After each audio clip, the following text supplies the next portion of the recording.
This day in sports history. This episode is brought to you by Stirling Roastery. For several months you've heard me talking about the great products and scents offered by the Stirling Soap Company. And while there may not seem to be any correlation between soap and coffee, what is similar is the same care and attention to detail in delivering great products to their customers. Stirling Roastery will ship great-tasting beans or ground coffee, for whatever coffee-making process you prefer, right to your door. I gave their breakfast blend a try recently, and I can tell you, it was a great way to get my day kick-started with this smooth, medium blend. And just like their soaps, they have a variety to choose from. Give Stirling Roastery a try at stirlingsoap.com. It's September 8th, and on this day in 2002, it was one of the wildest and most improbable ends to an NFL game. So there's a line that you'll hear coaches say every now and again: one player and one play did not cost us this game, which in a lot of cases is true. Well, how about two plays and two players? It was week 1 of the NFL season, and the league had gone through a realignment in the offseason, and the fact that Cleveland was hosting the Kansas City Chiefs on this day was due in part to that realignment and how the teams had finished the previous season. Now, this was a great game to watch. Lots of scoring. The game was close throughout. I think the largest lead was 13 points in the third quarter. There were a total of 10 lead changes in this one. When Cleveland's Phil Dawson kicked a 40-yard field goal with 33 seconds left in the game, it gave the Browns a 39-37 lead, and they were looking pretty good to pick up the win. But hang on a second. A taunting penalty called on the holder, Chris Gardocki, pushed the Browns back 15 yards on the subsequent kickoff. That was a costly mistake. The Browns covered the kickoff pretty well against the always dangerous Dante Hall, but still they had 15 extra yards to work with. The Chiefs had no timeouts, but instead of working the sidelines or throwing it away to stop the clock, Chiefs quarterback Trent Green was flushed from the pocket, and he slid to a stop at his own 47. Wow. Browns fans, and more specifically Gardocki, were feeling even better about the outcome with just 4 seconds left on the clock. It was obviously too far for a field goal, so the Chiefs were searching for a miracle. And they got it. 4 seconds remaining. Browns looking to hold on. 39-37. Green takes the snap. Green steps up. Under some heat. He got rid of it. John Tate is running with the football. Flags come down, and Tate is forced out of bounds at the 25. Let me tell you something. Dwayne Rudd threw his helmet while the play was going on. That's a defensive penalty. The game can't end on a defensive penalty. Unsportsmanlike penalty. Number 57, Cleveland, threw his helmet during the play. It's a tack-on penalty, half the distance to the goal. Extend the down. One untimed down. This is Well, after the penalty was marked off, the Chiefs sent field goal kicker and oldest man in the league at this point, Morton Anderson, to kick the game-winning field goal. His 30-yarder split the uprights, and Kansas City stunned the Browns 40-39.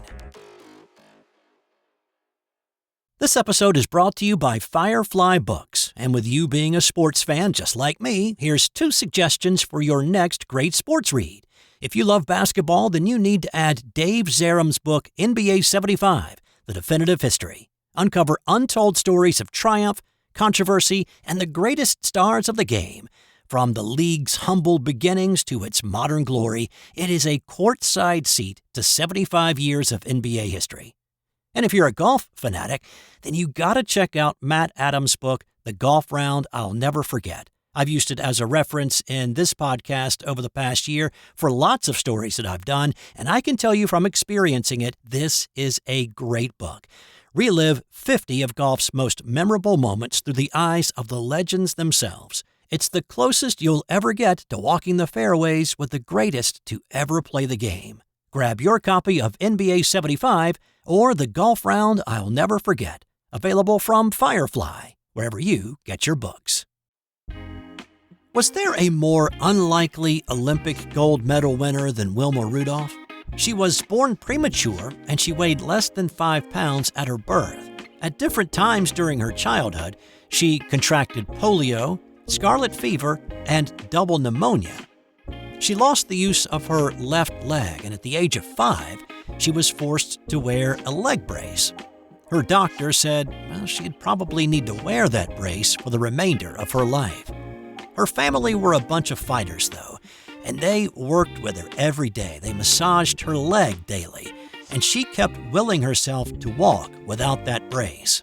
It took 7 years, but she finally regained her ability to walk, and once she did, she began to run like a gazelle. And that's what the European media had started calling her when she amazed the world with her blazing speed during the 1960 Olympics. By this point, she had already won gold in the women's 100 meters, setting a world record in the semifinals. She followed that up with another gold medal performance a few days later in the 200 meters, posting an Olympic record in her qualifier. On this day in 1960, Rudolph anchored the women's 4x100 meter relay. The team of Martha Hudson, Lucinda Williams, Barbara Jones, and Rudolph sprinted to the win in 44.72 seconds, securing Wilma's 3rd gold medal of the Olympic Games and becoming the first U.S. female track athlete to win 3 golds in the same Olympics. When Rudolph got back to her hometown of Clarksville, Tennessee, the town wanted to celebrate her with a parade, but the mayor of Clarksville at the time was a very strict segregationist and insisted the parade had to be segregated as well. Wilma refused to take part in the celebration unless everybody was invited. The mayor backed down, and the parade and the banquet that came after were the first integrated events in the history of Clarksville, Tennessee. On this day in 2001, Venus and Serena Williams played against each other in a Grand Slam finals match for the first time.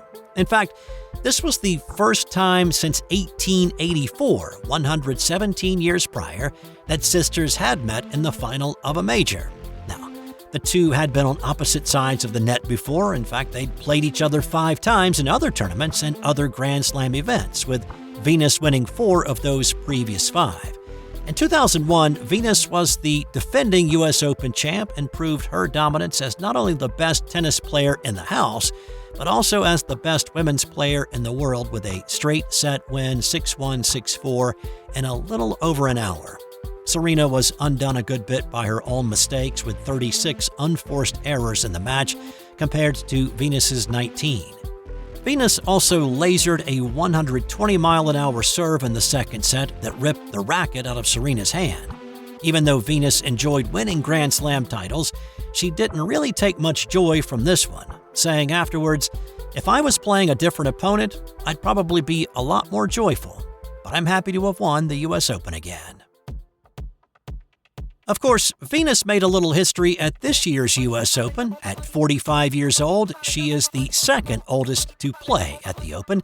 When she stepped onto the court on August 25th for her first-round match against Karolina Muchova, she wore a white polo shirt and a pleated skirt.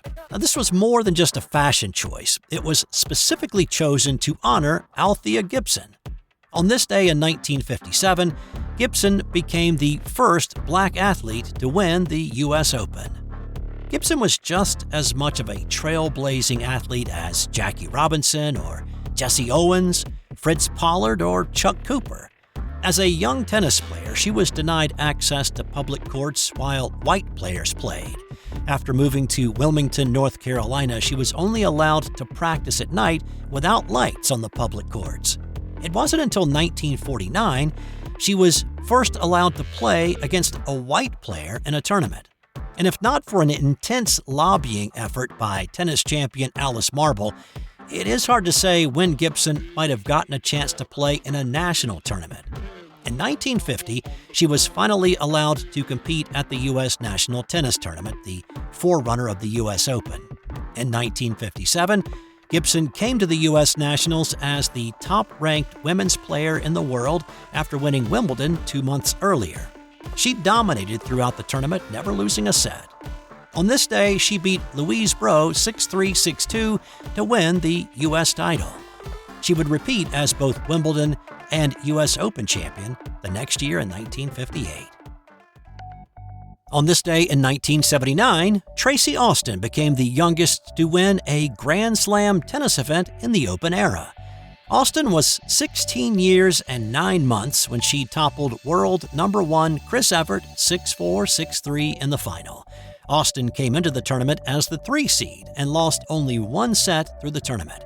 She became the youngest to also beat the top 2 seeds in a tournament. She had beaten the 2 seed Martina Navratilova in the semis. Austin's record of being the youngest to win a slam was eclipsed by Monica Seles in 1990. Martina Hingis is now the record holder for youngest to ever win a slam at 16 years, 117 days, when she won the Australian Open in 1997. Austin is still the youngest to win the U.S. Open, though. And on this day in 1965, Bert Campaneris showcased his utility by playing all 9 positions in the same game. Well, really it was more about the owner of the Kansas City A's, Charlie Finley, wanting to sell more tickets to watch his dismal team play than Bert Campaneris showing off his utility. At this point in the year, the A's had already lost 87 games. They were mired in last place, 35 games out of first.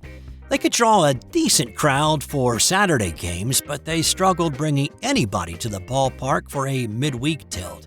This was a Wednesday night game, and Finley called it Bert Campaneris Night, and his marketing strategy worked, bringing 21,000 to Municipal Stadium.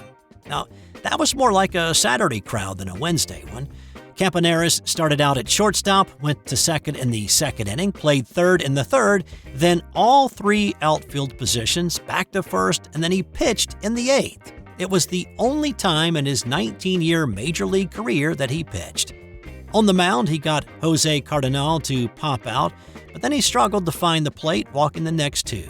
In the process, just to make it more unusual, he pitched with both his right and left hands. He did strike out 1, gave up a hit, and an earned run. In the 9th, he got behind the plate to play catcher, becoming the first and only player to play all 9 positions in the same game. However, Campy was involved in a collision at the plate to record the final out of the inning, but in the process, he injured his shoulder and his neck. That preserved the tie, and the game went to extra innings, but Campy would not be a part of it. The game went to the 13th, with California scoring a couple of runs to spoil Bert Campaneris Night with the 5-3 win. And time now for today's That's Got Nothing to Do with Sports fun fact. When answering a phone call, you invariably open the conversation with hello. But did you know that hello has not always been a greeting? Instead, hello was initially meant to show surprise in a "oh, hello, I didn't know you were there" kind of way. Alexander Graham Bell wanted people to say ahoy instead, which was a more common greeting in his day. The man who convinced him to make hello the trend was none other than Thomas Edison.